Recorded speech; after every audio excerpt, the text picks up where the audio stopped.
Hello, and very welcome to Fredshetsarna, or the Peacemongers. My name is Eric.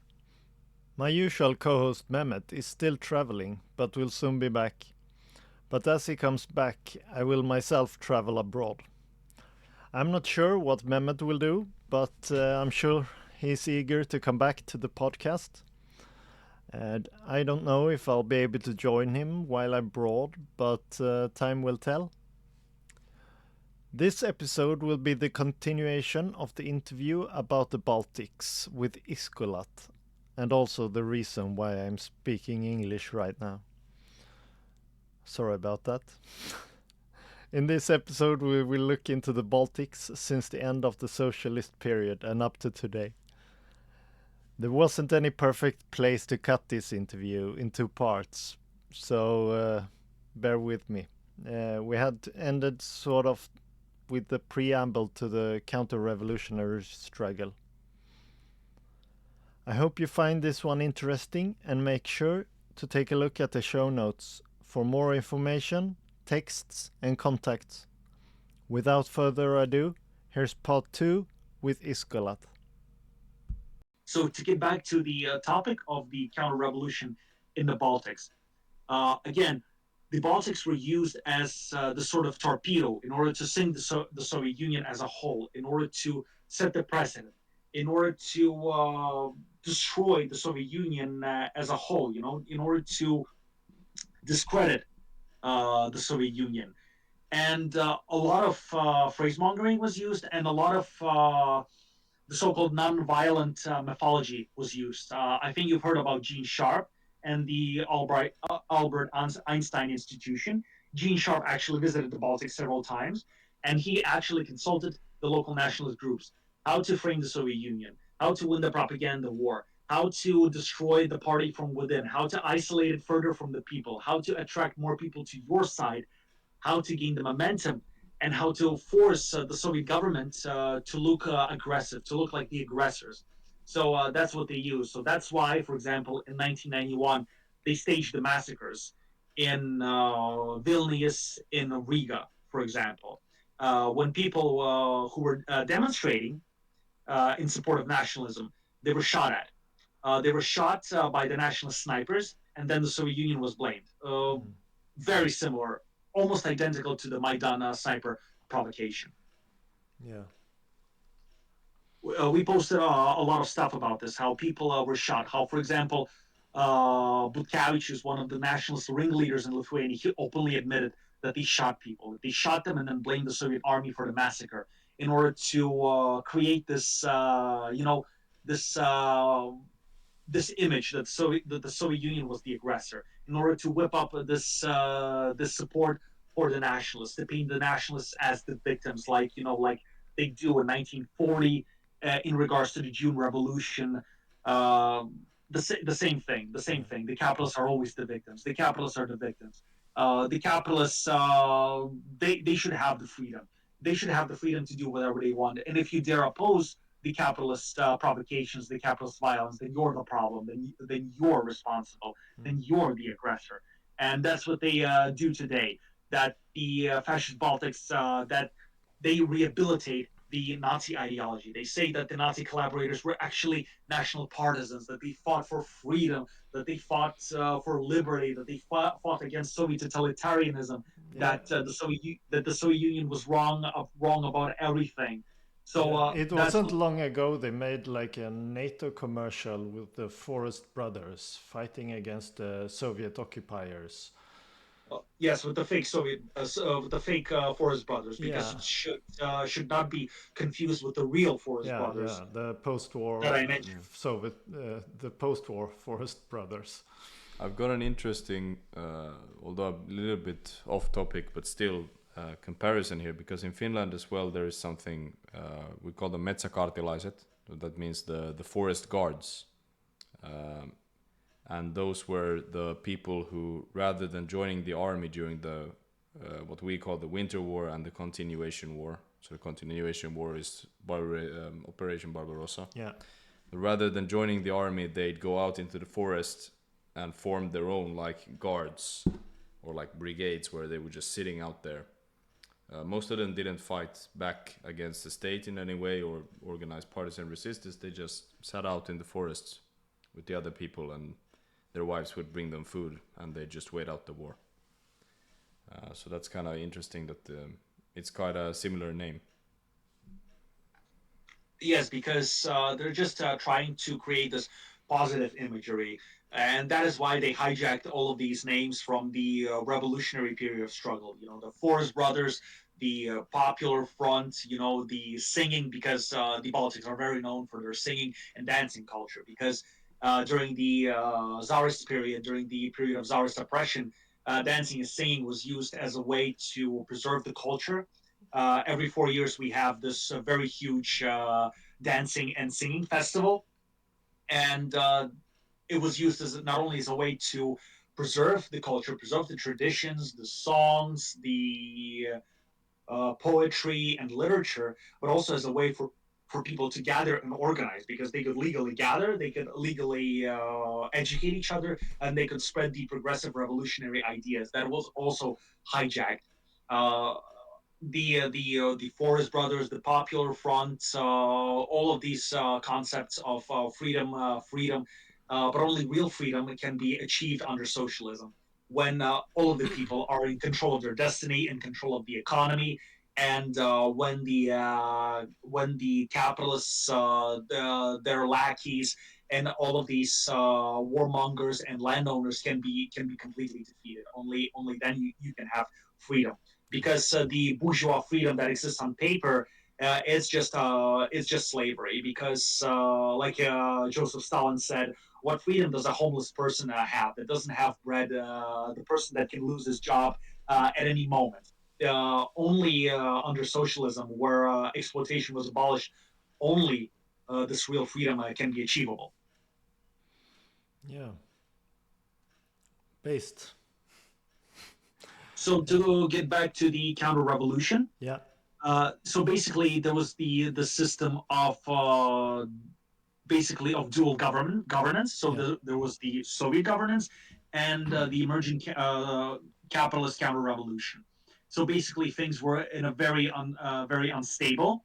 So this was a period of very intense struggle. So basically no one knew who would win. And despite the so-called singing counter-revolution, the nationalists were not gaining any serious momentums. But then the January provocations, the January mass murders of 1991 followed, in order to create the image of Soviet bloodthirsty murderers. And then the provocation in August 1991 came. So in 1990, some of the Supreme Soviets in the Baltics were under the control of the nationalists. For example, in Estonia and Lithuania, they managed to secure a majority. They also managed to secure a majority in the Latvian Supreme Soviet, but they failed to gain a majority in the party itself. So the party kicked out the nationalists, but they still had the control over the Supreme Soviet. So they basically restored the capitalist name of the country and started restoring the capitalist system of governance. But the Soviet power structures, they still remain. Yeah. And then, in order to completely destroy the Communist Party, they created the provocation in August of 1991, the GKCP coup attempt. So basically, some of the very good communist organizers and communist leaders, they were tricked into acting very prematurely. They were provoked by some of the capitalists who were within the party, and they had no rigid organization. They were forced into acting prematurely, and they were viewed again as the aggressors who tried to take control of the democratic government headed by Gorbachev. And that also gave the Baltics all the justification they needed in order to completely secede from the Soviet Union. So there was an all-union referendum on the preservation of the Soviet Union. Roughly 76% of the people voted for, but the Baltic secessionist governments, they blocked the referendum. They held their own voting in order to create this distorted image that they were fighting for freedom. And the all-union referendum was not held in the Baltics. And then they used the August of 1981 as a pretext to completely ban the Communist Party, to dissolve all Soviet socialist government structures and completely take over. A lot of communists were thrown into jails or simply fired from their work, and some of them were even killed. Like, for example, Boris Puga. He was a very, very capable Latvian communist, and even the nationalists respected him because he actually fired and arrested various opportunists and capitalists and bourgeois uh, infiltrators within the party. He was the Minister of the Interior. He joined the GKCP, and then him and his wife were killed in their apartment, and the whole thing was staged as a suicide. And with a lot of these people gone in prison or killed, the Communist Party was banned and could no longer organize people effectively because it had no ideological core, and the very few people that did have it, they were killed or imprisoned. And that's what the bourgeoisie in the Soviet Union did in order to completely seize power. Yeah. Because none of this could have happened with the full support of the bourgeoisie from, for example, from Ukraine, from Belarusia, from Russia, from the Caucasus, from Central Asia. For example, Yeltsin and Gorbachev visited the Baltics several times in order to discuss the terms of secession, that the Baltics would secede, the bourgeois government under Gorbachev and Yeltsin would recognize them and create a legal precedent for destroying the Soviet Union.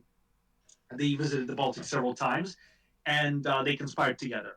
So it was a mix of internal counter-revolution, of internal bourgeoisie that was left over, and the external pressures that the Soviet Union was facing. The rise of the new Reaganite and Thatcherite fascism, the military and economic pressure on the Soviet Union, the sanction pressure, and the military buildup pressure that the Soviet Union was unfortunately tricked into the nuclear race, into the nuclear arms race, which heavily damaged its economy. Yeah. So that is why we must learn very carefully from the Soviet experiences in order to overcome all of these mistakes and to make sure that socialism can be defended, it can be protected, and that the socialist revolution can be revived in Europe.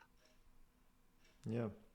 Man, did the like Baltic secessionist also help the Yeltsin and was it the Ukrainian and the Belarusian leadership who seceded, which then Yes, led to the yes, because end of the yes, Soviet yes. Union?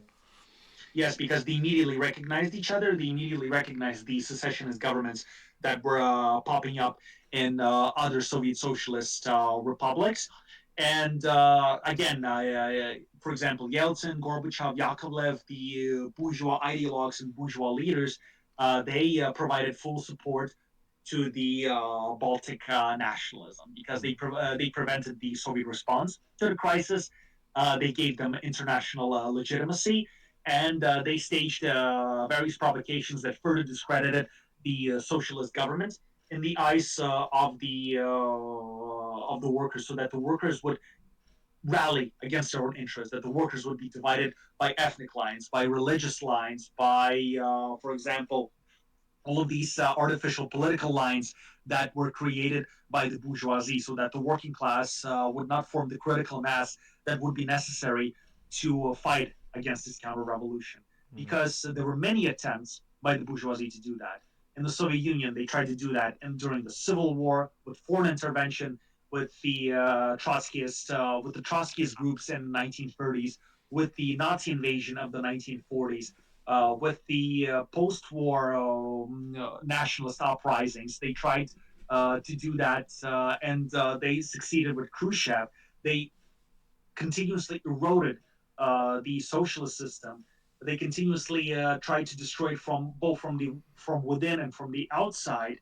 And eventually, after so many tries, after so many violence inflicted on our people, on the Soviet people, after so many bloodshed, after so many sabotage, for some time they succeeded. But this is not the proof of socialist weakness. This is the proof of socialist strength, because they needed almost 50 years in order to bring down the Soviet Union. And this only shows you just how much resilience, just how much support the Soviet Union, the Socialist Union truly had, and just how much they're exploiting the Soviet Union right now in order to increase their profits, because they're killing the Soviet people right now. They killed them in Caucasus. They killed them in Chechnya. They killed them in Central Asia. They're now killing the Soviet people in Ukraine, and they're still using the Soviet weaponry. They're still using the Soviet technology. They're still using the Soviet economy for the capitalist imperialist profit. And it shows you just how much success socialism has, just how much success the communist revolution has. And if we learn from these mistakes, if we truly want to defend it, if we truly learn how to suppress the bourgeoisie, how not let them gain momentum, how convince the people, how to show them, how to educate them on the actual freedom, on the actual revolution, not the fake revolutions that they're trying to push in Venezuela, in Cuba, in people's China, and so on. Not these fake provocations, but actually the real freedom and revolution that only real freedom can be under socialism, under people's governance. Then we can really win. And the capitalists are really panicking because of that, because you can see all the anti-communist legislation, all the Yeah. fascist repression that we see in Eastern Europe right now, all of the capitalist imperialist warmongering against all of the independent countries, all of the independent peoples in the world, the the uh, the North American and Western European warmongering. You will see just how much success socialism has. If you look at these opinion polls, if you look at how people think, what they feel, that socialism has overwhelming support everywhere in Western Europe and Eastern Europe and North America, even the United States. And you can see just how much progress China, People's Korea, Vietnam, Cuba, and Venezuela have actually made. And just But also what how, they have to do to yeah, defend it, because the imperialists are non-relentant. yes, and just how much weight the Soviet Union was pulling, because the Soviet Union basically introduced modern universal education, modern healthcare. It introduced modernized mass industry, nuclear industry. So the nuclear power plants, all of these ideas, cool ideas and projects for nuclear fusion, for example, for all these maglev trains. A lot of this was actually based on Soviet technology, the Soviet rocket technology. Basically, the Soviet Union was the one that let us go into space. And if Yeah. you can actually see how much we progressed thanks to socialism, thanks to this new thinking, you can see just how strong it is. We You can see That's that why, yeah. today also with like medications coming out of Cuba. They have severe restrictions with the blockade and sanctions to get the material they need, but they still invent critical medicine.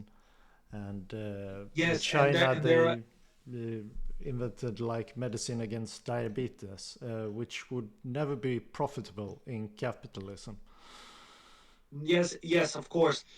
And you can actually see just how much we progressed in the 20th century thanks to capitalism. You can really see just how powerful it is, and that is why we need to harness this power. That is why we need to make the movement organized in very different forms, not in the same way that was during the time of Marx or during the time of Lenin. We must find new forms of doing it. For example, in the 20th century, it was the Vanguard Party, a relatively small number of extremely organized people. But nowadays, we have to do it differently. We have to do it through culture. We have to do it some very mass organizations. We have to do it less directly. We have to do it in a less centralized way. So basically, it sounds very surprising, but in becoming less isolated, less circular, we're becoming more organized and more structured.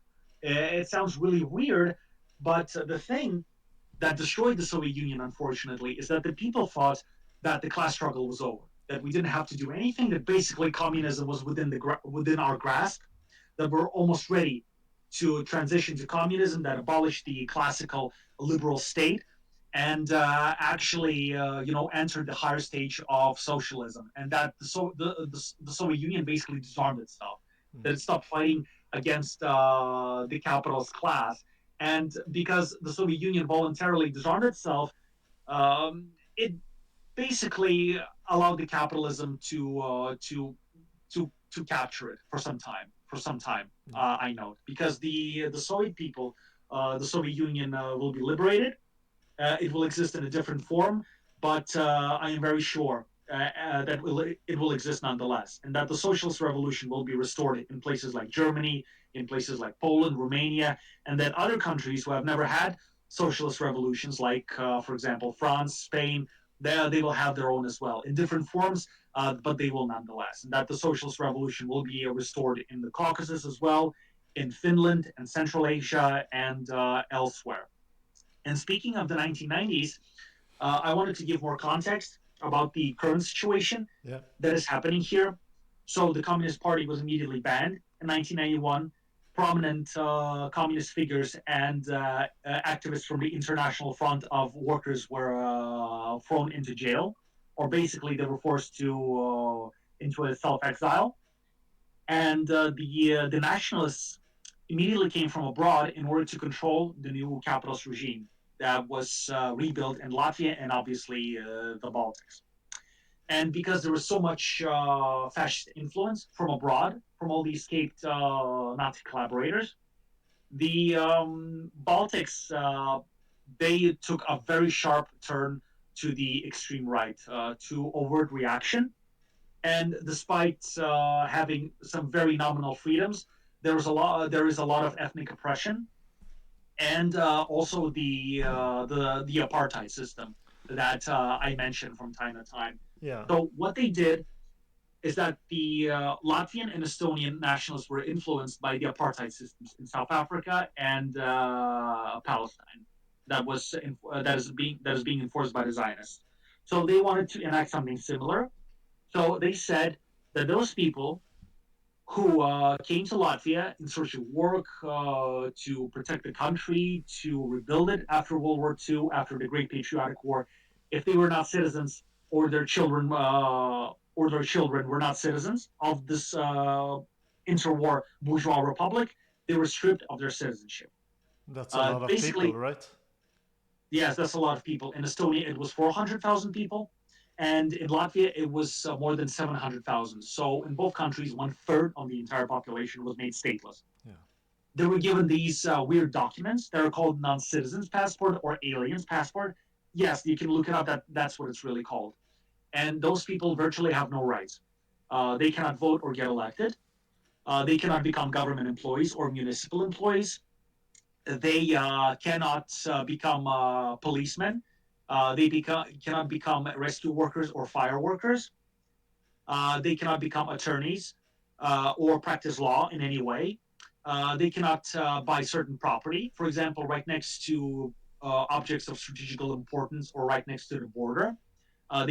They also cannot obtain or buy weapons in any way.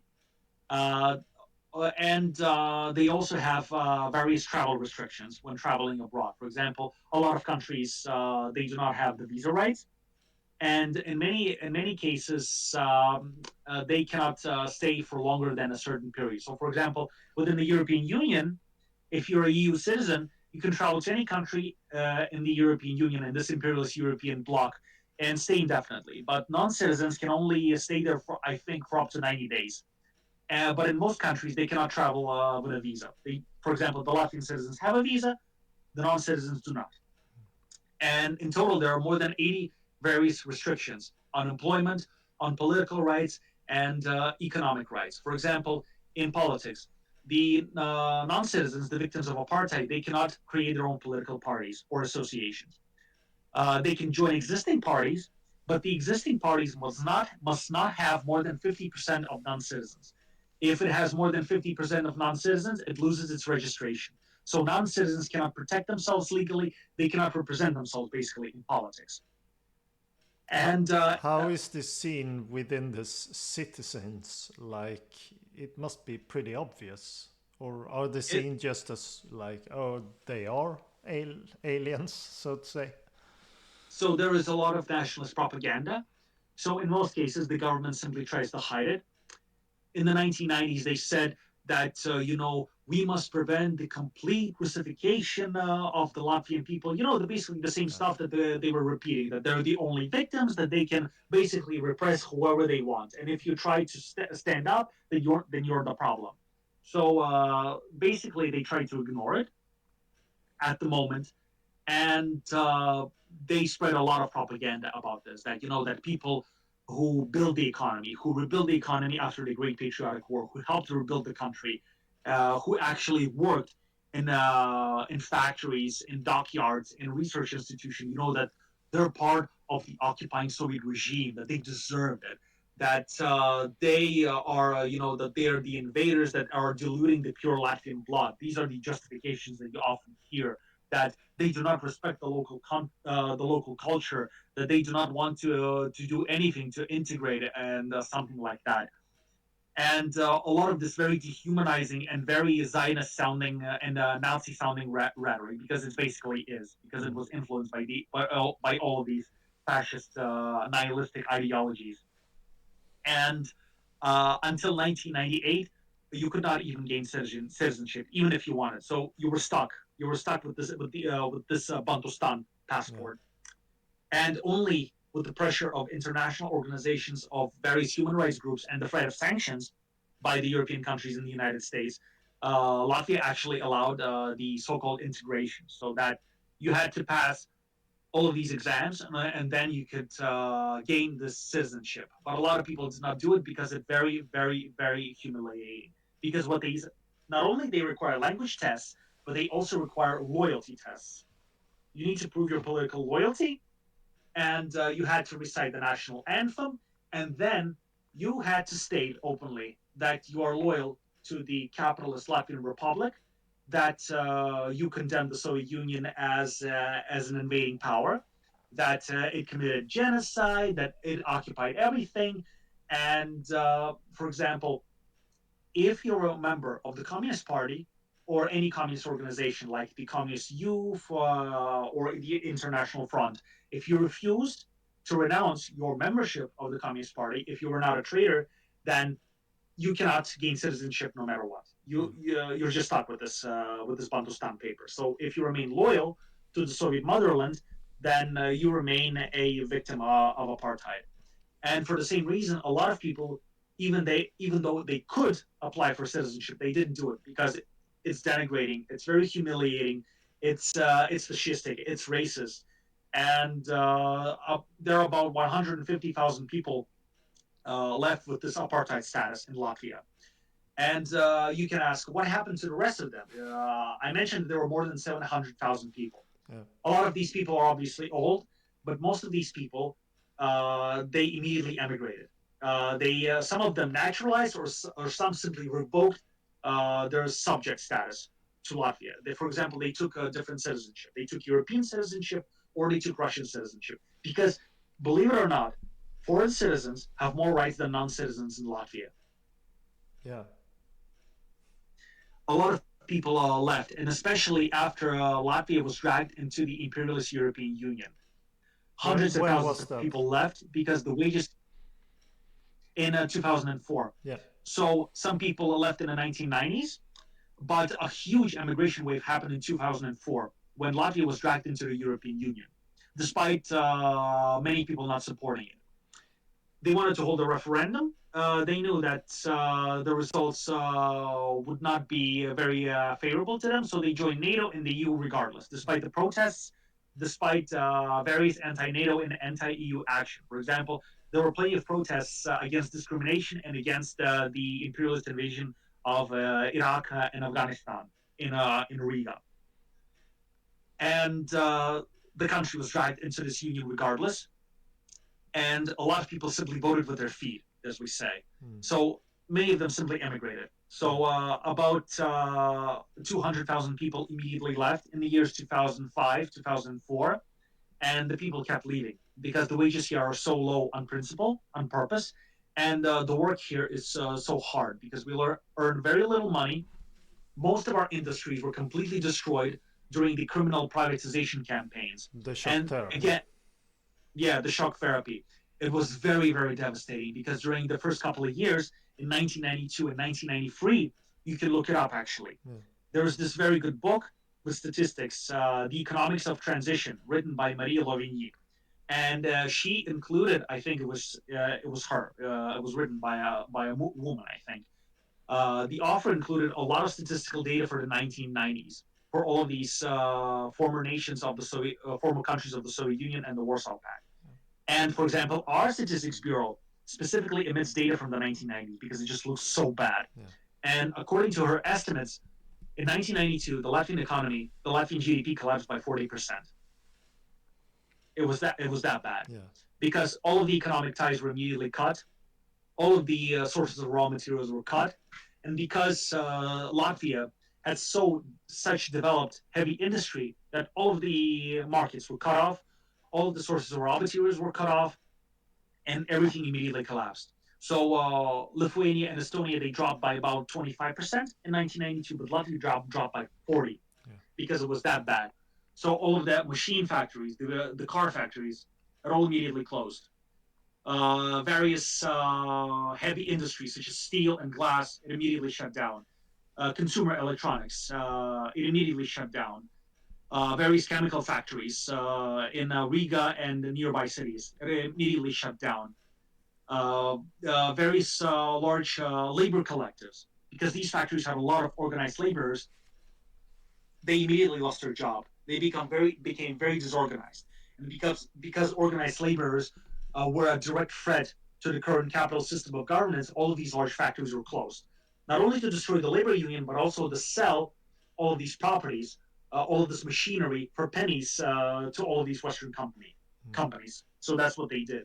So basically, it was a double blow. It was a double strike, a decapitating strike against the working class of the Soviet Union and especially here in Latvia.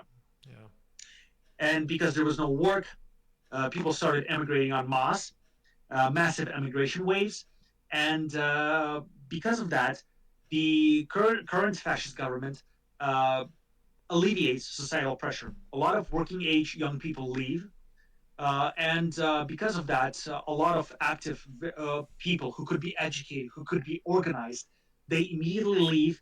And there were very few young people who can actually protest for a meaningful change. And again, it is by design. Yeah. The imperialists from the European Union specifically calculated it so that the Latvian nationalists would sell the blood, the country's blood, all of the young people, and receive political, economic, and military backing because the European Union and NATO they have their forces in Latvia currently.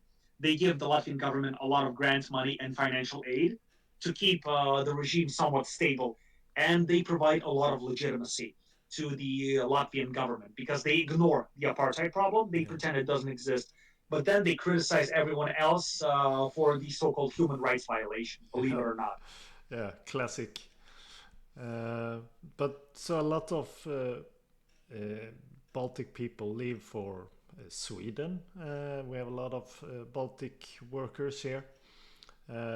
Yes, especially the Estonians in Finland. Some people moved to Sweden Yeah. because it is very, very close. And a lot of people went to Britain and Ireland. And now the immigration situation is so dire that basically everybody has a friend or a relative who's abroad, who's working abroad. For example, I already know several people who live in Ireland because it's just way too difficult here. Because here our wages are 42% lower than EU average, but our prices are about 7% higher. So we pay more than average than an average person in the EU, but we earn almost 2 times less than people in the EU. Do you have a lot of immigration to fill up the gap, like from Asia and war-torn war, emigration? There is immigration because of all the crises, of all the wars and invasions that are created by the capitalist imperialism, especially the destabilization of the Arab countries, the countries in West and South Asia, and of course the Latvian nationalist government is directly complicit because they joined the invasion of Afghanistan, they joined the invasion of Iraq, and they also joined the brutal sanctions against countries such as Syria and against various resistance groups that resist the imperialist oppression, the Zionist oppression, for Yeah. example. The Baltics are one of the most diehard supporters of Zionism because they do not recognize Palestine at all, and they continuously support the Zionist regime that is enacting the genocide, the massacres, because it is very politically beneficial for them. Yeah. The Zionists, they actually know about the Holocaust, the role of the Baltic nationalists in the Holocaust. They know about it, Yeah. but they still travel to the Baltics. They pay lip service to Holocaust victims, but they do nothing about it. They do nothing about the glorification of the Nazi collaborators. They do nothing about the glorification of the SS. They do nothing about the annual SS marches in Riga. We have an annual SS parade in Riga. Yeah. So all of these neo-Nazis, they gather in Riga. This is a real thing. You can look it Yeah. up. On March 16th, every time they gather in Riga, all of these Nazis. The Zionists obviously do not pay attention to that. They ignore it. They ignore it, or just they criticize it on the surface level. Just promises not to do this again in the future. And Something they do like it that. next year and next year. Yes, yes. So Nobody really cares. but this And double genocide theory like equates communism with fascism, but and you can but you actually still allow like SS marches, but not yes. workers marches. All of this is ignored, and actual Holocaust scholars, they openly state that the double genocide theory is a form of Holocaust denialism. Yeah. It is a soft form because what they do is because they cannot, at the moment, praise Hitler openly. What they do is try to bring down the Soviet Union to their level. That's what they're doing, and they're doing it indirectly. And in exchange, the Baltic governments, they buy military hardware from the Zionists, and they also import a lot of intelligence gathering and spy tools. For example, the Latvian government is already using the Pegasus spyware. First, they used it to spy on opposition journalists, on progressive journalists, and now our tax ministry is openly using Pegasus to spy on people. They disclosed it, and no one really is hiding it anymore. And they also buy military technologies. The rocket system, the all of these armored vehicles. They buy it from the Zionists, and in exchange, they also provide the Zionists with diplomatic cover. So they vote against these. They usually vote against any sanctions for genocide. They usually vote against any actions for discrimination against the Palestinian people, and basically they diplomatically support them. And for example, when the genocide started in 2023, the Baltics, along with Germany, were one of the most diehard supporters because they banned Palestine solidarity marches. There was only one or two marches in the Baltics in support of Palestine because the rest were banned. And a lot of buildings were also in these Zionist colors, in these Israeli state colors, the blue and white. But they quickly stopped that. They pretended it never happened after after the news of hospitals and schools getting bombed by the Zionists. And but they still provide cover. They still have no plans of recognizing Palestine, even formally. And again, they support all of these EU imperialist interventions. In Kosovo, for example, the Baltic troops are still in Kosovo. They're still occupying a part of Serbia. So funny how that works. Yeah. So territorial integrity for me, but not for Serbia, for example. So they participated in the invasion of Afghanistan. They're still in Iraq. There's still a few soldiers left in Iraq, and they also support these, for example, sanctions against Venezuela. They support the sanction pressure against Cuba, the sanctions against Belarus, for example, and also the Baltics are very notoriously xenophobic. They are actually very reactionary, and um, they're trying to violate the One China policy. So they're flirting with the separatists from the Taiwan province. And Lithuania even opened a consulate, the embassy, the so-called embassy of the Taiwan separatists. And because of that, China, the People's China and Lithuania basically have no diplomatic relations at the moment. They only have special envoys, no ambassadors. The embassies are closed, and because of this diplomatic scandal, Lithuania already lost more than $3 billion in lost export revenue, lost trade revenue with China. Yeah, Kaja Kallas, the former Estonian prime minister, showed her utter ignorance lately in a press conference. She was annoyed that the Chinese was celebrating victory over fascism, and yeah, it really showed how little history she knows. Um, is is that like the part of the Baltic history revisionism? Yes, because she's not usual. Because actually, if you live in the Baltics, you will see this every day. This extreme ignorance, this extreme hatred, discrimination, and complete erosion of history. All of the things that I mentioned, the growing labor movement in the early 20th century, the Civil War, the socialist revolution, and for example, the labor movement during the interwar period, the June Revolution, all of these details that I've described, all of these historical facts in modern history books are completely omitted. At best, they might give you a sentence saying that socialism is bad, but other than that, all of this information is completely absent. Yeah, And one wonders if like there is any history left for the Baltics, because it's always external. Everything is the Russians, practically.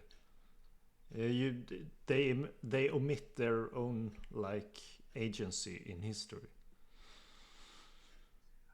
basically, yes, because again, they deny the class aspect, the class struggle aspect, so that they could portray themselves as the victims and so that they could justify the capitalist imperialist system that is continuously subjugating the Baltic region, that is killing the Baltic people and colonizing them since the Crusades of the 12th century.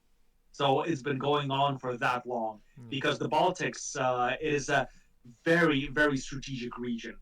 It is very important region because it's the intersection of all these trade routes in the Baltic Sea from north to south and from east to west because it has very important waterways, important rivers, and again, it's a very convenient staging zone for the further conquest of Russia, so that you could go further into Russia. So you could easily colonize more. So that is why uh, the imperialists, the fascists, they're holding no matter what onto the Baltics because they know that they will lose everything else if they lose control of the Soviet countries that they're now occupying and they're now colonizing. So that's why they're just desperate to start wars however they can in Europe. So that's what happened in Ukraine. That's what they're trying to launch here in the Baltics. They openly provoke a hot war with Russia, trying to drag us into this because they know if they cannot exploit the Soviet countries anymore, if they cannot exploit Ukraine, if they cannot exploit Russia, if they cannot exploit our people, if they cannot kill our people, then they would lose because practice shows what happened during the Great Patriotic War because the Soviet people were together, they were united, and they fought back as one. And no matter how strong the Hitlerite armies were they lost. So that's why the capitalist imperialists are betting everything into keeping the Soviet people disunited, into keeping them killing each other, into keeping them separate. So that's why they destroy all of the cultural and historical ties. That's why they deny history. That's why they deny our shared culture. That, for example, the Slavic and the Baltic people they fought together against the German Crusaders. They fought against the forced Christianization of their lands. They fought against the erasure of their culture by the German Crusaders. And they're trying to deny all of that. They're trying to deny the class aspect. That the Crusaders, for example, were looking for more markets, for more expansion of their properties, for more subjects that they could control and exploit. If you look at this that way, all of the nationalist propaganda crumbles immediately. if you if you start really learning this history, if you really start learning that the agency, the main action is the people, then all of this propaganda immediately crumbles. And that's how I came to it. Because you know, like many people, I used to laugh at the notion of class struggle. I mean, who cares about that? It was so long ago. It was really outdated. But when I actually started learning about it, actually paying attention, and actually understanding why it was hidden, why it was omitted, why the capitalists laughed at it, I understood that they're actually afraid of it. And that's why right now uh, they're not laughing at it anymore. They're trying to directly suppress it. At first, they tried to ridicule socialism. It's ineffective. It doesn't work. It's only good on paper. But capitalism is not good even on paper. No, So, yeah, capitalism comes with its own contradictions, so it's very fragile when you challenge it.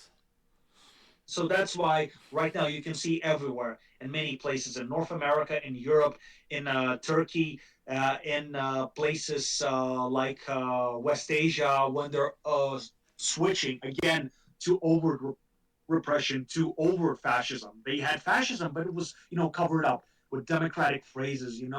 That you just have to participate in this process. Yeah, you might not get elected.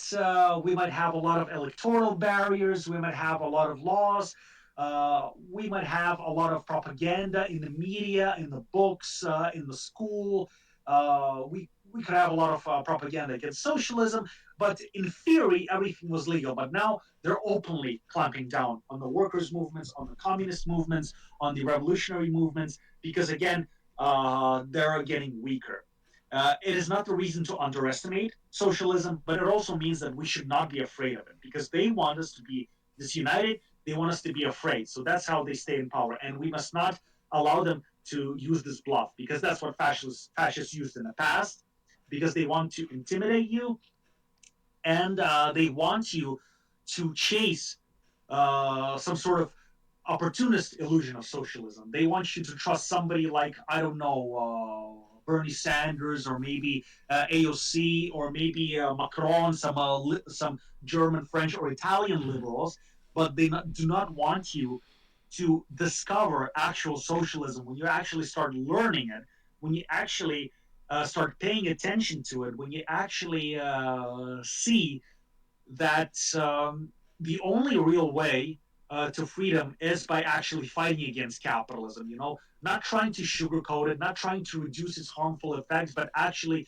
destroying it. Because even if you leave even a single pocket of bourgeois influence, even a single spot, they will try to retake power again. They will try to kill you.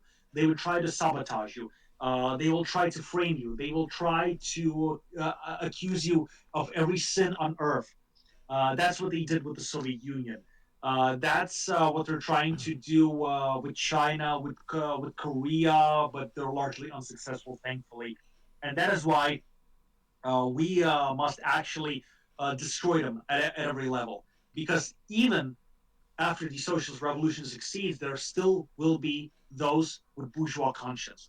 They will still try to enforce their bourgeois outlook on everyone. They will mask. They will present themselves as socialists or even communists. They can call themselves anything they want.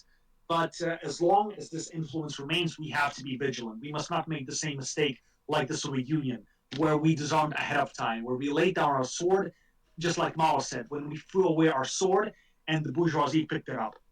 We must not allow this mistake to happen. We must always be, at the ready. Uh, we can do some other things once we actually start destroying capitalism, but we must never actually forget about it. No. Amazing, Iskolat. You've been running a marathon here. Is there any last questions we want to complete with before we let you go? Maybe we can talk a little bit about the modern situation. Yeah. What's going on post 2022. The thing is, I cannot speak a lot about Ukraine because it is very, very, very sensitive. Yeah. And again, the government cracks really hard on everyone who criticizes the Western sponsorship, the imperialist capitalist sponsorship of the Ukraine war. And if you do not support their motion completely, then again, it is very risky. So that's why I try to avoid Ukraine for the time being, because it is dangerous. Yeah, we have like complete consensus on the ruling classes here, but they mostly ignore you if you stand on the other side of it. Yeah, but here we have open repression. Even people who expressed neutral views, who expressed progressive views, that the sides must immediately start the peace talks, that the murder of the Soviet people must stop, that the imperialist blocs of NATO in the EU should stop interfering in the Eastern European affairs, that they should stop provoking wars, that they should stop pushing NATO eastward, that they should stop their Drang nach Osten 2.0, that you should actually try to seek compromise with Russia. Here, this will immediately get you into trouble. Yeah. So that's why we cannot talk too much about it here in the Baltics. But speaking of the modern situation, the situation in Ukraine gave them all the excuses they needed to step to open fascist repression, because plenty of socialist organizations in the Baltics, the Socialist Front in Lithuania, the Workers' Front of Latvia, they were banned by the secret services, and a lot of people were either forced to flee abroad or they were imprisoned. Neutral journalists, or journalists who do not support the narrative, they're persecuted, and they're either intimidated into supporting the fascist line, or they're imprisoned and tried. For example, the infamous case of 14 journalists in Latvia. Because they were mostly affiliated with third country or Russian news agencies, they were immediately accused of bypassing EU sanctions on Russia as a formal pretext, and they have to pay massive fines or they even got a real jail time for that, because of their work. And of course, the whole thing with the Soviet monuments. For example, the grand monuments, the monument to the liberation of Latvia, it was destroyed. It was demolished, and the nationalists laughed about it. They are now starting to demolish the graves of Soviet soldiers and partisans who gave their lives. They are arresting people who keep the history alive, keep the memory alive, and they are clamping down hard on everybody who does not support the ethnic discrimination against the Russian people in Latvia, against the Ukrainian people in Latvia, because most of them actually speak Russian. Yeah. Those who live in Latvia, and for example, we have a lot of influence from the German and Scandinavian financial capital. Because they have a lot of property here, because they influence the economy directly, and basically it is their economic interest that dictate the position of the Latvian nationalist government. For example, the German conglomerates and weapons manufacturers have a lot of interests in the Baltics. For example, the German Rheinmetall strikes several deals to build ammunition depots and contracts to support the Baltic nationalist armies. For example, in all three states, in Estonia, Latvia, and Lithuania, Rheinmetall signed deals to build ammunition factories, and Rheinmetall would maintain exclusive control. Yeah. They would get 51% of the shares. Okay. And the Swedish and Scandinavian monopolies have a lot of influence in the region. For example, the Sberbank is the biggest bank in all of the Baltics, in Lithuania, Estonia, Latvia. And we have other big Swedish players such as IKEA, Tele2, and other minor companies that produce products of light industry. But almost everything is owned either by the Germans or the Scandinavians. And a lot of Baltic forest is now cut down and sold to various Swedish forest fund companies. For example, Sveaskog, Silvestica, Laskana, and they sell Latvian forests because it is very cheap and it is very high quality.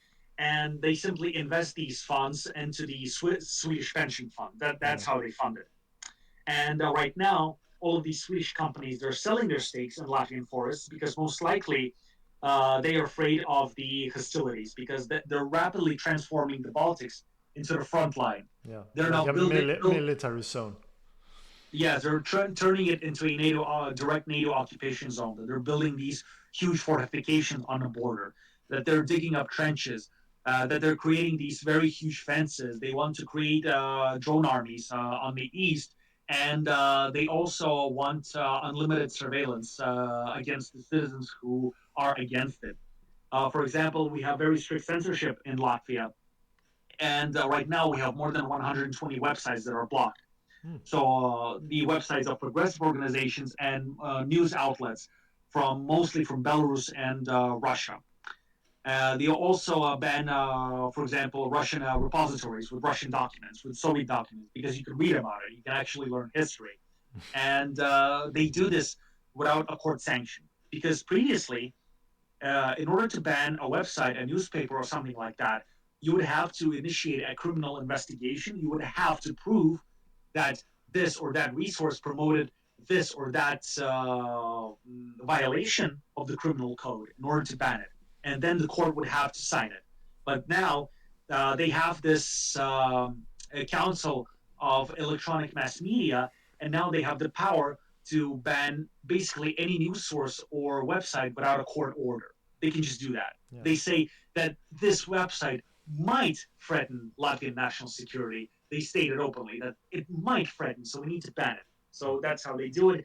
And because of that, a lot of people have VPNs and they pirate television because all of the Belarusian and Russian news channels are banned. You can't even watch them. And if you do watch them, it's a criminal offense, by the way. Not only if you spread them, but if you simply consume them. Merely consuming all of these banned websites and watching TV channels is a criminal offense in Latvia. And they also are using this militarization, this propaganda, in order to recruit more people into the army. So recruiting women into the army, raising military expenditures in order to pay higher wages for soldiers, in order to attract more recruits. And right now, I'm sure the Swedes would love to send money for militarization. Basically, the EU is already doing this because already Poland and the Baltics stated and Finland that they would reach 5% of their GDP allocated to war spending next year. And a lot of people actually think erroneously that 5% of GDP is not a lot, but it actually is. They're using this percentage of GDP to make it look like it is very small, but it is not because they're spending the budget money on it, not GDP figure, but the budget money. And budgets are actually not that big. No. So the Latvian GDP is roughly 40 billion euros. And our annual budget is approximately 11 billion euros. Yeah. And 5% of the GDP means more than 20% of our annual budget spent on war. More than 20%, more than 1/5. Yeah. If Sweden would go to 5% GDP spending on military, it would mean a third of our state economy. Yes, exactly. And because of that, right now they're using that as a justification to enact not only political repression, but only the so-called austerity policies that are aimed against the working class. So they're cutting spending on education. They're massively cutting spending on healthcare right now, on culture, on science, on infrastructure maintenance, all of these things that people used to take for granted. With the Soviet Union gone, the European imperialists and fascists have no reason to maintain the illusion of democracy and the so-called welfare state. So everywhere they're just destroying it, absolutely destroying it, especially in countries such as Germany, France, and the Scandinavian countries. Yeah. And you can see the remilitarization and the fascization of the Scandinavian region because they dragged Finland and Sweden into NATO military structure and made them directly complicit. Yeah. Because formerly Sweden and Finland were involved politically and economically, but not directly militarily. But now they're military involved. Yeah. They're militarizing the Baltic Sea, and they're just using Scandinavia to extend the future war front with Russia. Yeah. And We also led up like, what is it, 15, 16 military bases to the Americans? Isn't it 27? 27, yeah. Yeah. Like a lot of Swedish military bases are now free access to United States, not NATO, the United States, and they can put any number of troops or weapons, and they don't have to report what they do, or they don't have to follow Swedish law. yes, the same thing here. And here we mostly have the Americans in a base called Adaji near Riga, but they're constructing a huge military base in the southern part of the country, the so-called Salia base, which is really, really huge, and it is designed to hold tens of thousands of NATO troops. And in Lithuania, they already have a German military base, a permanent military base, and it is the first foreign permanent military presence by Germany since World War II in Lithuania. They have a huge military base already there. Yeah. They have a brigade, but they want to upgrade it to division, which is approximately 10 to 15,000 soldiers. And in Estonia and Latvia, they mostly have the Americans. Sometimes they have the British, the Canadian NATO troops, but they also want to expand this presence. And like you mentioned, in Latvia, they adopted a specific law that prevents NATO servicemen from being prosecuted and tried under Latvian law.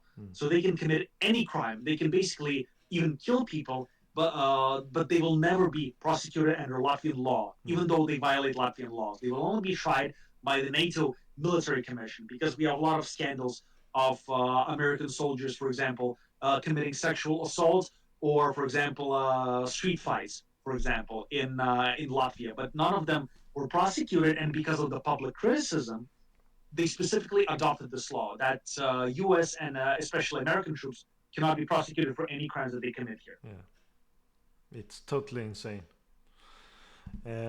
We had like a Swedish radio Russian correspondent. I don't know why she called herself a Russian correspondent because she's sitting comfortably in Stockholm. Actually advocating we should help Lithuania invade Kaliningrad. So we're using like the Baltic states not only militarily but as a ideological punching bag to like intensify anti-Russian sentiment. Oh yes, of course, because they maintain the same image of being these small, very innocent countries that never hurt anybody, and we're just the eternal victims. They use that to justify increased military spending, and basically it's the same continuation of the cordon sanitaire policy that was used by the capitalist imperialists after World War One to contain the Soviet Union and conquer it. And they're using it as the same excuse in order to remilitarize, to justify fascism, and then to completely carve up, dismember, and colonize Russia, which was their goal. That is why you hear a lot of this, freedom to Tatarstan, freedom to Chuvashe or some other region in Russia. So that's what they're trying to do. They're just trying to manufacture the support for this war, just like they did in the 1930s. So basically, they're just repeating the same Judo-Bolshevik conspiracy. That the spooky, scary Russians are coming for us. Yeah. We must march east, and we must do this civilizing mission once again. Yeah. Yeah, the white man's burden. War with Yes, everyone. and yes, and therein lies the question: what should we do to stop it? So not only in the context of the Baltics or the Scandinavia, it is very hard because we are very very small countries by world standards. Very very small. We're actually tiny. So, for example, Latvia right now faces a huge demographic collapse. So in 1990 we had 2.7 million people, but now officially we have 1.8. So almost a million lost officially. But real figures say that we might be closer to 1.5 million because a lot of people live in the EU countries. They're formally registered as Latvian residents, but they actually live elsewhere. They just come back, I don't know, for holidays for a couple of months. Then they go back to the European countries. So because of that, we have very, very few people. We also have the language barrier because we have the unique Baltic languages, and we need to do a lot of translation work because we have to report the news that are not reported elsewhere. Yeah. So the Baltic governments are using this language barrier to prevent the rest of the world from knowing what is going on, and this is the reason that they're engaged in mass censorship. So, for example, that people who speak English, they would never know about the real Baltic history, about the complicity of Baltic nationalists and what they're doing right now.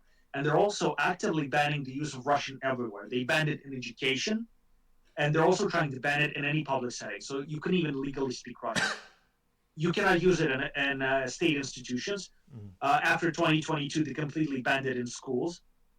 And they also are doing that to erase any cultural ties between the people, to keep people fighting against each other on ethnic lines, and also to prevent access to Russian literature and to revolutionary communist literature, because a lot of it is published in Russia, and a lot of it is actually not translated into Latvian.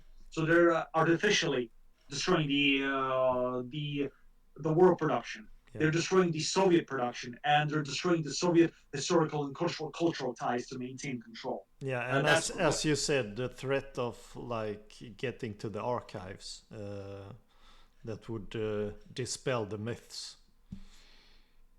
Of course, because a lot of these documents are actually Soviet documents that explain it all, and a lot of this literature is simply not available in Russia. Some of it is available in English, but the imperialist lobby is very strong. Most of the stuff, like you mentioned, that you find on CIApedia or other resources, it's very very supportive of the Baltic fascism. But a lot of these sources in the Russian language, for example, all of these documents that I mentioned and contemporary research, it is not available because of these imposed language barriers. Yeah, you can't And for get example, anything published, I suppose. yes, you can't get anything published. Most of the websites are blocked, so you have to use VPNs. And the last source of actual historical knowledge and this real literature, for example, the classical literature, the classical Russian literature, the communist literature, and the communist Latvian literature, for example, because most of the great Latvian authors, they were actually communists, like Vilis Lācis, for example, Andrejs Upīts, Birznieks Upītis, for example, Anna Sakse, a lot of them, they're actually either very progressive or outright communist. And you virtually cannot find their books in modern bookstores. And the only real source of knowledge is the Russian bookstores that you still have here. Because most of this research is published, most of these classical books are available for you to read, and a lot of foreign research is published. For example, How Europe Underdeveloped Africa by Walter Rodney. It's been translated in Russia, and you can actually find it here. You can find the modern editions of the writings of Stalin, of Mao Zedong, of Kim Il Sung, Kim Jong Il. You can find it in these Russian bookstores, and you can also find contemporary research on the Holocaust in the Baltics and the Baltic nationalism. Most of it is published in Russian because these books are imported. Because there's a lot of readers in Russia, and some of these books are imported, but the nationals are trying to ban even bookstores. For example, they adopted a law that imposes very high taxes on Russian books starting next year, 21%. But the rest of the books published in Latvian or EU language will have a very low tax. But the Russian books will be taxed fully. Yeah. So they're trying to do that, and they're moving towards banning undesirable books on history and literature because of this. Yeah. Will you So send me every link you can to like what what you know is translated from the Estonian and Latvian and Lithuanian sources, and I will publish them in the show notes. Oh yes, I can actually publish it in the chat. There's some very good recommendations, and the thing is that these books are in English, so everybody who speaks it can read it. So our comrades from North America, from Western Europe, from Scandinavia, they can read it. So one especially good book is the Baltic Riddle by Gregory Masons. It was published at the height of the Great Patriotic War in 43 and 44. And it explains the history of the revolutionary movement in the Baltics and the interwar situation. This is very useful. Uh, I will also link an electronic repository to Soviet Latvian books. They're mostly in Latvian in Russian, and some books by, for example, uh, Latvian, Lithuanian, and Estonian communists who described the process. Some of these books were translated by the Foreign Publishing House of the Soviet Union. And also, there is this book by Anne Louise Strong. She traveled to Moscow in 1940, and she actually traveled through Lithuania when going to Moscow. And the revolutionary process in the Baltics, the revolution of 1940, it was collected and published in her separate book that is called the New Lithuania, Lithuania's New Way, which is very useful. I will copy these links because I have them on Yeah. me, and I will publish it If here in you the chat. if you think of Uh, anything else, Baltic movies or anything, you can just send me the links and I will post it yes, afterwards. yes, a lot of this stuff, unfortunately, is not translated. Yeah. I can send some, for example, communist music and some films, but most of them are in their native languages or they were translated into Russian, but Yeah. not English. The books we can translate with AI. Yes, that's very good. And even for some, I don't know, movie clips or Yeah. something like that. So I will send it to you, I think, on Twitter or some other platform, Yeah. because here you cannot send everything. It just doesn't allow you to. Yeah. Twitter is fine, or I will send you my mail and you can send it to me. Okay. I It's strongly. Did you want to say? yeah, no, it's kind of once again kind of like the same situation that I've had with like resources from Finland. When I try to share them, I've had to translate a lot because, as you know, Finnish is not even Indo-European. It is like Yeah. Estonian.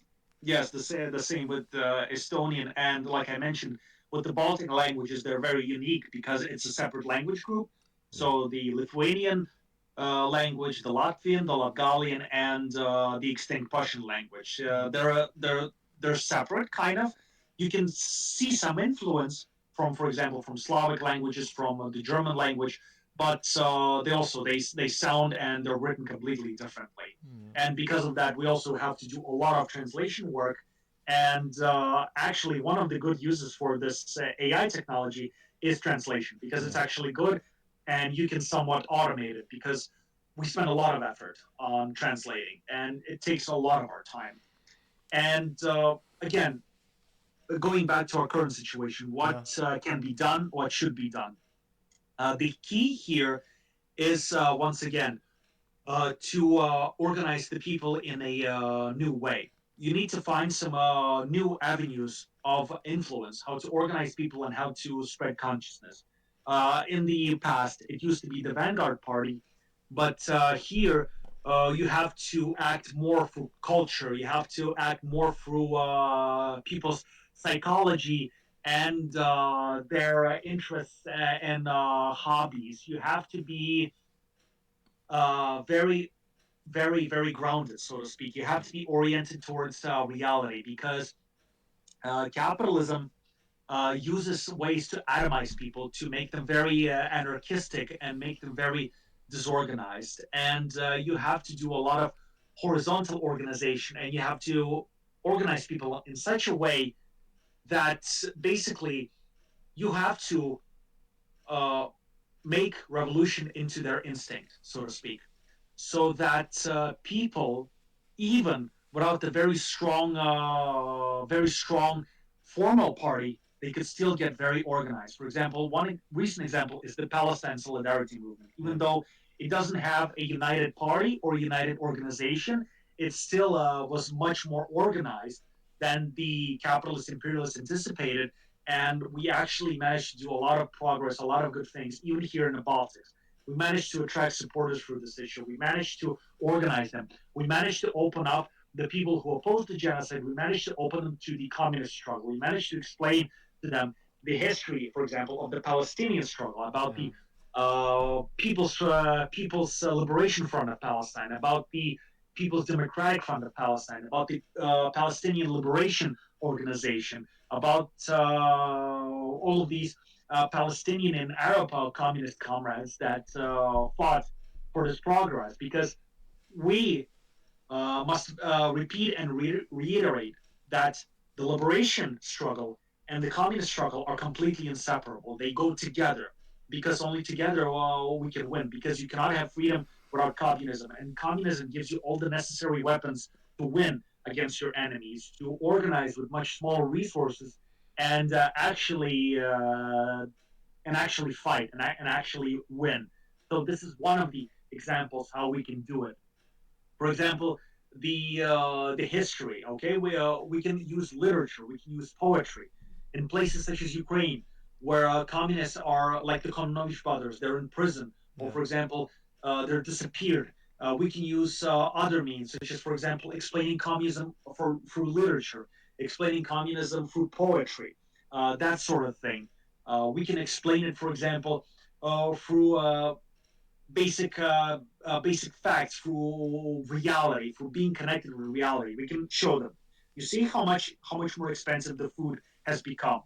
It is now 2, 3 times more expensive than it used to be, and this is what capitalism causes. It's the ever increasing prices. It's very high, and the ever increasing prices on everything. So, for example, you talked about the breadlines in the Soviet Union, or maybe about some ration cards. But under capitalism, you have these ration cards. It's called money. And what happens when you run out of these ration cards? You cannot buy anything at the store. That's what it is. And for example, under capitalism, the capitalist has a lot of these ration cards. He can buy as much as he wants, but you have absolutely nothing compared to the capitalist. But socialism actually means that you do not go hungry, that you do not die from hunger, that everybody has the ability to get what he needs, to get all the necessary things. That capitalism means starvation, that it means hunger, that it means that some get everything, but the vast majority of the people, they get absolutely nothing.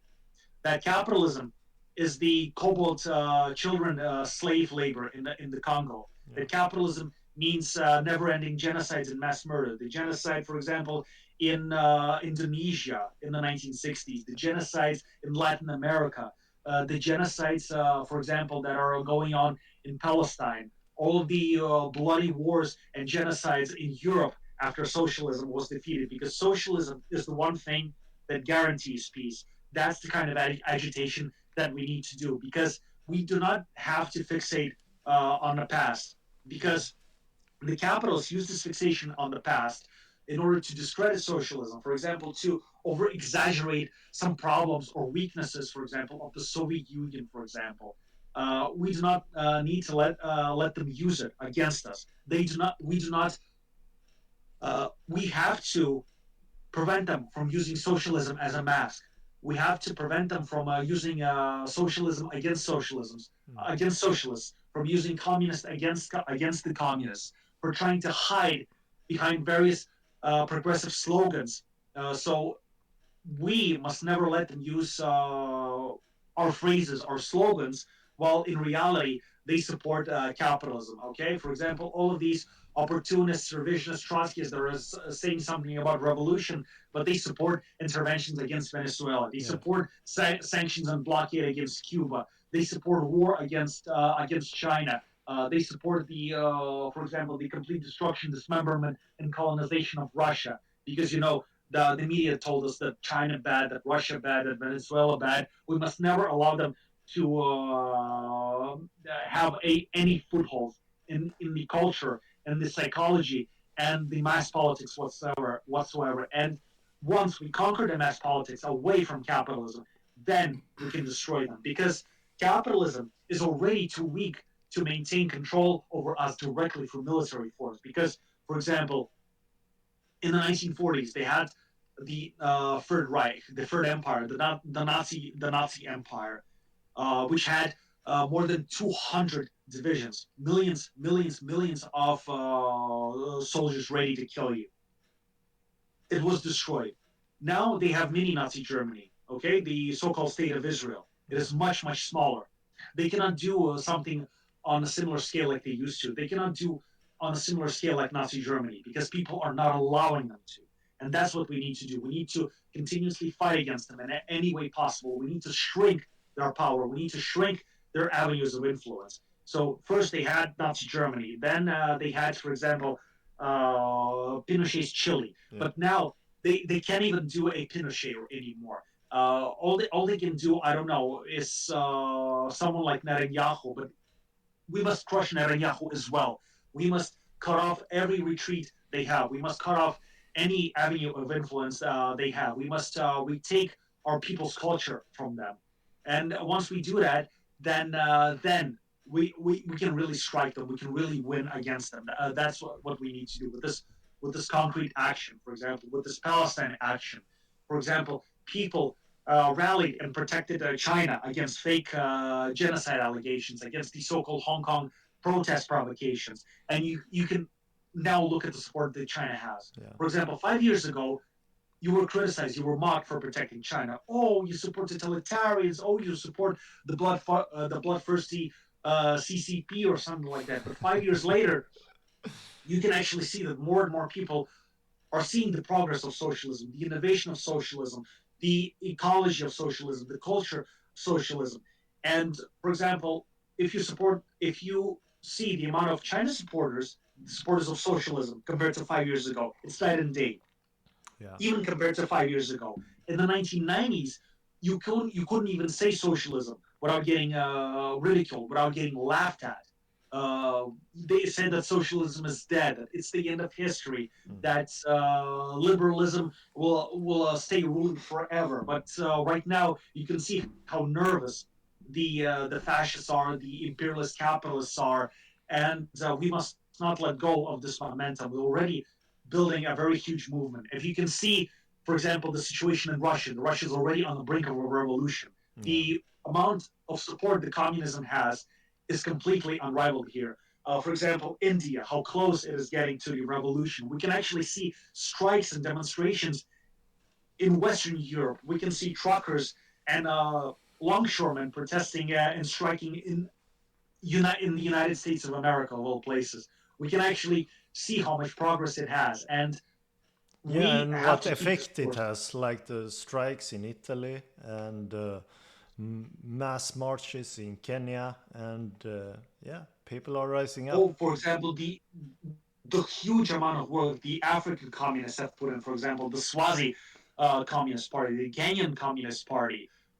This immense progress in the last few years, where we strike them, where the capitalists are vulnerable, because we have to attract more and more people, because the capitalists, the fascists, they can maintain control by dividing us, by forcing us to fight against each other. Because, like I said, they cannot maintain control directly anymore. They can only do it indirectly. They can try to scare us with the genocide in Palestine. They can try to scare us with the Russiagate. They can try to scare us with the China hysteria. They can try to scare us with the provocations in Venezuela. we just have to do this. Never respond to these provocations. Do not let yourself be intimidated by. Do not let yourself be scared by those who are scared, like Stalin said, because the capitals they're scared. Because if they were really that powerful, they would not waste so much time and effort on propaganda. They wouldn't waste so much time and effort on all of these conflicts that they're trying to provoke. So this is the way that we hit them back. And if we support the revolutionary internationalism, if we try to support our comrades everywhere who are fighting in Kenya, this means that we win in Scandinavia. If we support, for example, the striking workers in France, then we will win, for example, in India, and so on and so on. And the thing is, we cannot do this on our own. For example, if we just try to do it, for example, in Latvia, uh, a very, very small country, we will be crushed. But for example, if we win, if we succeed in places like India, if we succeed in Russia, if we completely succeed in Mexico and Latin America, then in all of these countries, we will see progress and we will see liberation. And we have to act.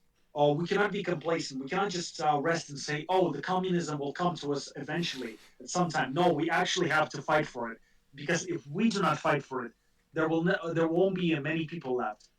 Because, for example, in Latvia, we're losing so much people right now that the revolution is actually the question of our survival.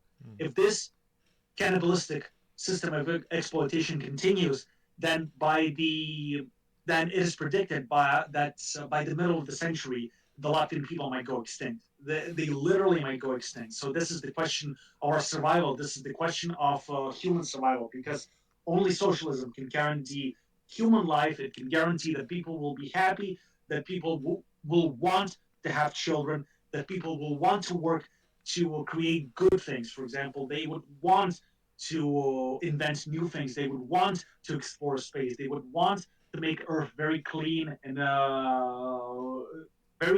very developed. So that's what communism will bring us if we fight for it. That's Seems beautiful. like a good note to end on. Yeah. Iskolat, you're a hero, and been really interesting. Thank you. And yes, before we part ways, on a more technical note, I would like to share some of the very valuable resources that we have. Absolutely. We have very good comrades in Russia that taught us a lot, that taught me a lot. For example, the School of Scientific Communism in Russia, in the Caucasus region, in Stavropol, which is headed by Ruslan Kablakov. We actually have a YouTube channel that we edit and publish together. It is called Diktatura Proletariata, the dictatorship of the proletariat. I will send the link, but you can easily find it on YouTube. Just type at Diktatura Proletariata or Diktatura Prolet. It's K. It's Diktatura with a K, not a C. So we mostly have a lot of useful things in Russian, interviews, reviews of classical and communist literature, modern analysis. But right now, we're actually publishing content in English. Some very good things. Yeah, very good thoughts on the current problems that are facing the Soviet people of the occupied and dismembered Soviet Union, how to overcome them, what to do. So be sure to check it out, and of course, the resources that we have on Telegram, on Twitter, X, or how do you want to call it, on Facebook. Yeah. So Baltic SSRs, Soviet Baltics.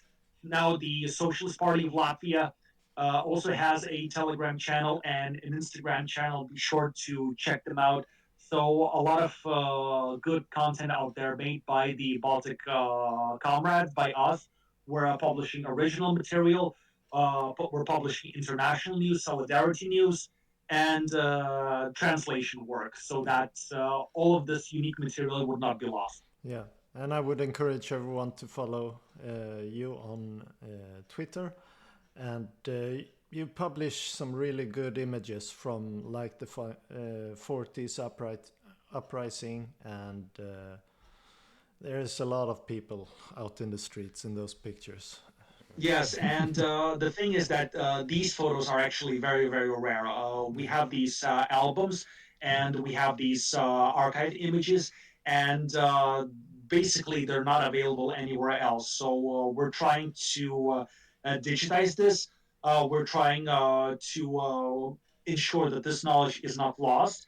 That is why we're working on our YouTube channel. We will publish more content in the future in the English language, maybe something in the Latvian language if we have enough time, because again, it is very difficult.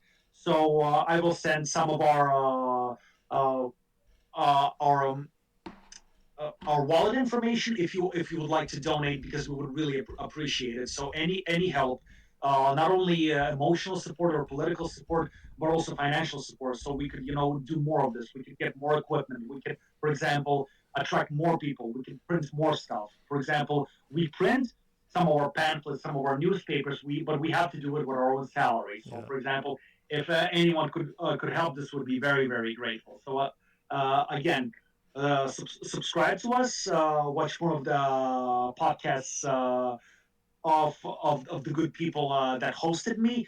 And again, we must never surrender. We must never let ourselves get intimidated, because only through struggle we can win. Yeah, that's correct. And yes, and we have a few important anniversaries.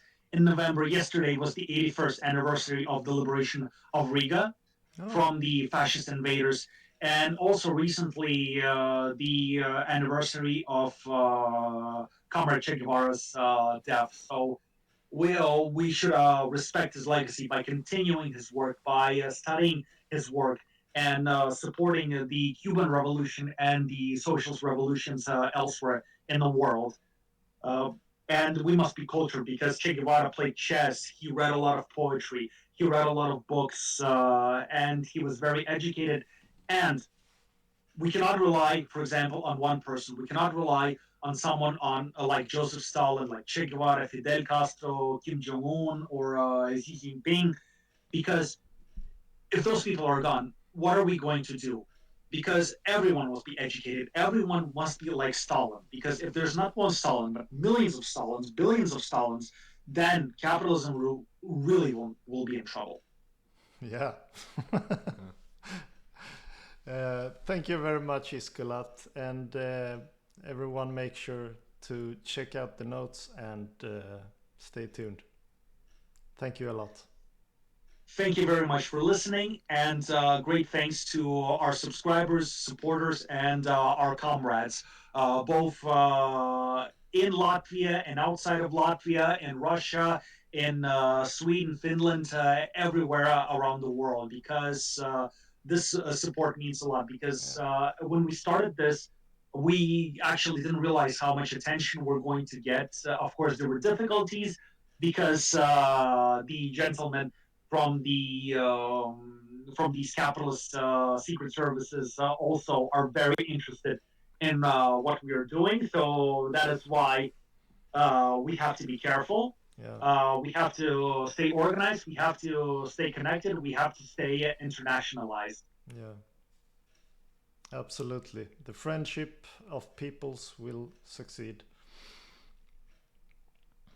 So have a good night, and have a good week. Thank you very Same to much. you. Take care, Iskolat. Take care. Likewise, Rot Front. Roll Röd front.